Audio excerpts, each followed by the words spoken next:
this program is also going live on page as well. Ramazan and heart patient. अच्छा, सबसे बड़ा हमारे लिए बड़ी आसानी होती है, अक्सर हम कोई भी बीमारी देखते या सुनते हैं तो बड़ी आसानी से कह देते हैं ठीक है रोज़ा मत रखें. It's not that easy. It's a very big responsibility to decide whether your patient can fast or cannot fast. And especially इस आयत को देखें, वमन काना मरीजन औला सफरिन फ़इद्दतुम मिन अय्यामिन उखर. और जो शख्स हो बीमार या सफ़र में तो तादाद पूरी करे दूसरे दिनों में. इसमें इशारा है कि अगर आप किसी को मना करते हैं रोज़ा रखने से तो फिर ये भी बताना होगा कि वो सारी ज़िंदगी रोज़ा नहीं रख सकता या कुछ दिन बाद रख सकता है.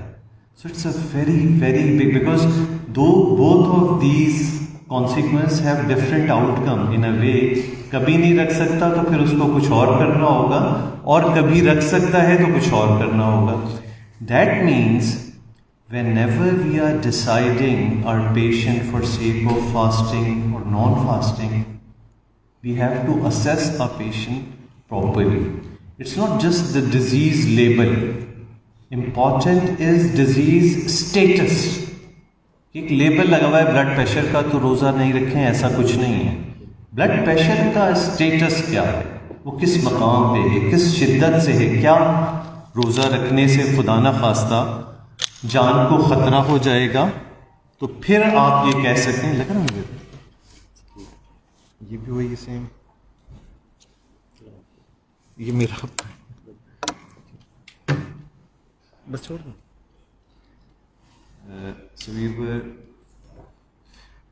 कि आपको आइडिया करना पड़ेगा प्रॉपरली असेसमेंट के साथ कि कंडीशन क्या है. आपका नहीं चल रहा भाई.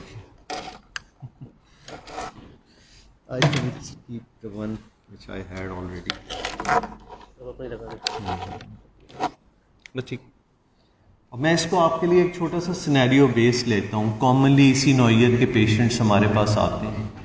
60 years male known hypertensive had acute MI 3 months back, went through angioplasty and stenting, presently symptom free on routine activities and inquiring about whether he can fast or not. उनको बड़ी आसानी से कह दिया गया था कि आप रोज़ा नहीं रखें. इट्स नॉट, लेबल काफ़ी नहीं है, असेसमेंट इम्पॉर्टेंट है. And we'll see while going through this talk that how to answer this question. And as I already made a background that whenever is someone inquiring you about fast, you have to answer these 3 questions. Can he fast or not? If no, will he be able to fast in future? If yes, what precaution should be taken? यानी ये 3 मदारिज में आपको सोचना होता है कि आपका मरीज रोज़ा रख सकता है या नहीं रख सकता. अगर नहीं रख सकता तो क्या अभी नहीं रख सकता या सारी ज़िंदगी के लिए नहीं रख सकता.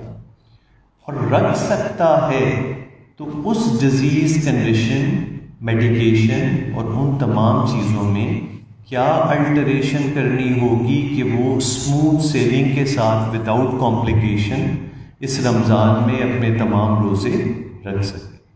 So and that basic principle applies to every disease, not just cardiovascular disease. But we'll be going to focus on just cardiovascular ailments. Now, can he fast or not? I'll give you 2 spectrums. That this is the patient who can fast and this is the patient who can't fast. असल problem क्या होता है, वो grey areas जो होते हैं दरमियान का, कि वहां आपको जज करना है कि या ये इस स्पेक्ट्रम की तरफ है या इस स्पेक्ट्रम की तरफ है. अब जो बेसिक हमारे पास कंडीशन है, वैसे तो कार्डियोवैस्कुलर डिजीज की कंडीशंस लातादाद होती हैं, लेकिन मेजर हमारे पास इस्केमिक हार्ट डिजीज होते हैं. तो इस्केमिक हार्ट डिजीज में एक्यूट कोरोनरी सिंड्रोम, जिसको अभी ताज़ा MI, non-ST या अनस्टेबल एंजाइना हो रहा है, ये पेशेंट रोज़ा नहीं रख सकता. और यही स्टेबल IHD है तो रोज़ा रख सकता है. एक पेशेंट आपके पास हाइपरटेंसिव इमरजेंसी में मौजूद है, meaning by high blood pressure with ongoing target organ damages, ये रोजा नहीं रख सकता। And what are ongoing target organ damage?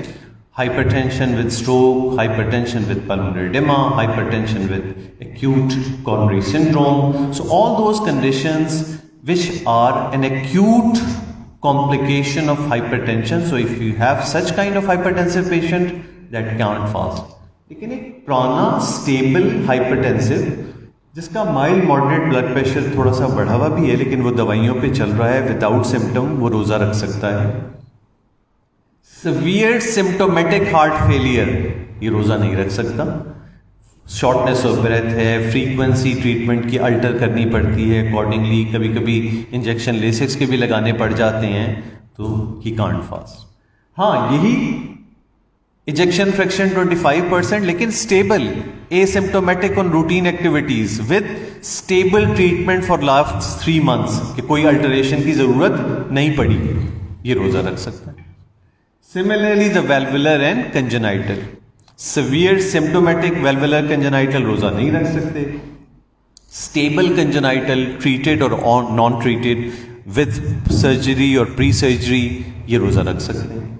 अब सबसे बड़ा जो प्रॉब्लम आता है वो ये ग्रे एरियाज, और ये ग्रे एरियाज क्या होते हैं? तो फिर you need help of expert, कि आपका मरीज अपनी डिजीज के हिसाब से स्पेक्ट्रम में इस तरफ है या इस तरफ है।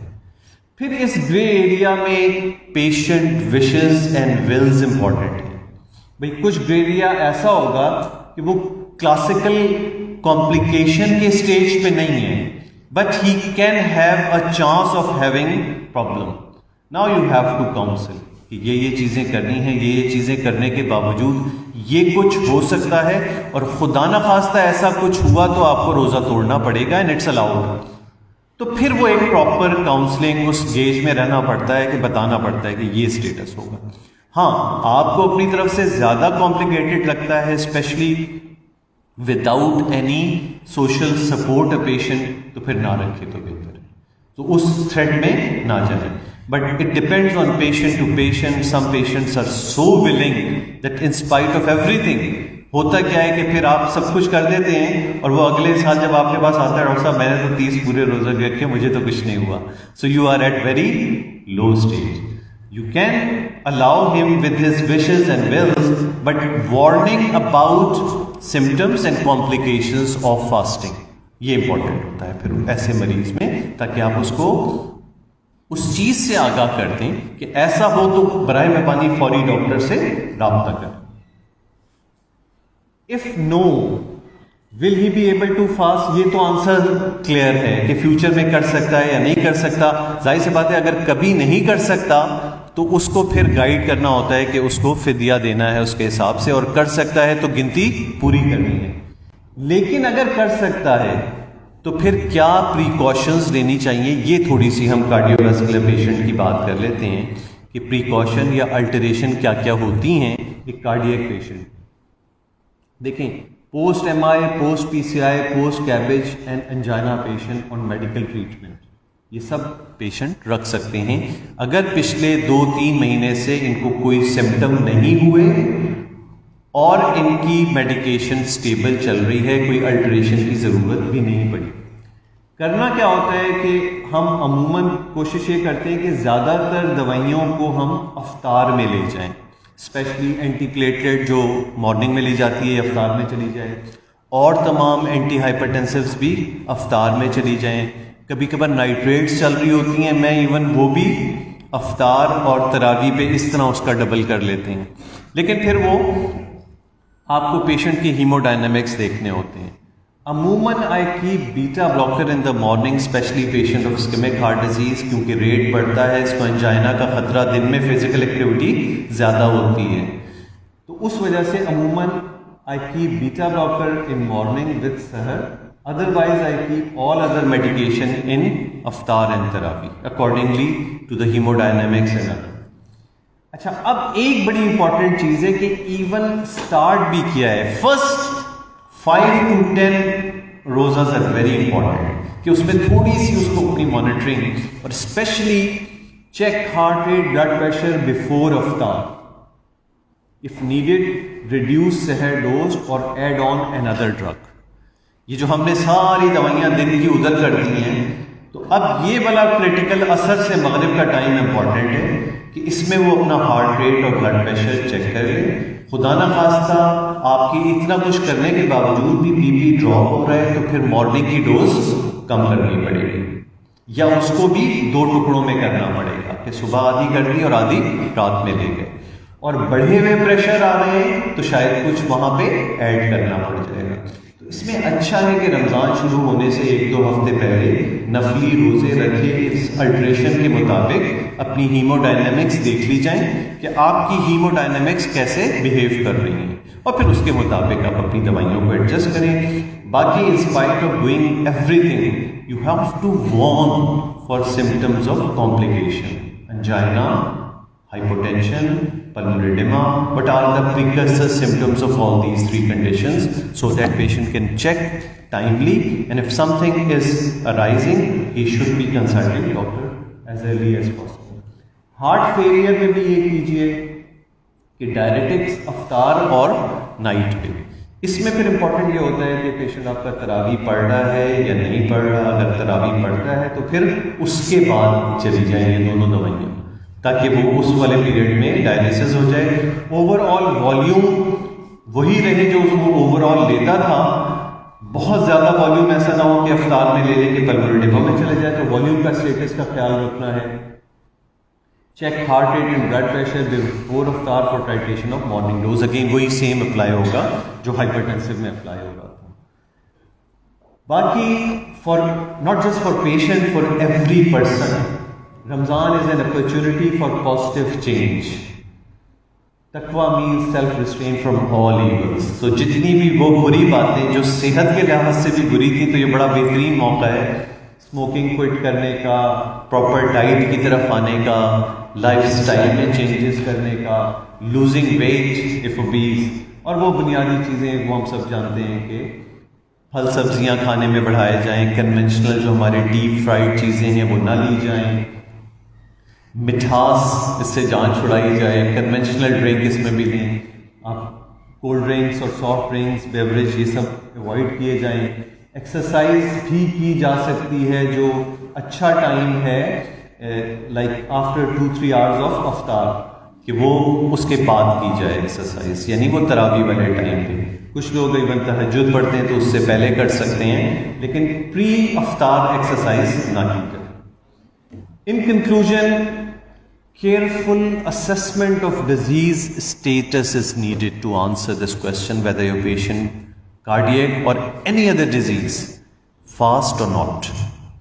Appropriate advice regarding general measures and drug dosages and timing should be given to facilitate your patient to fast.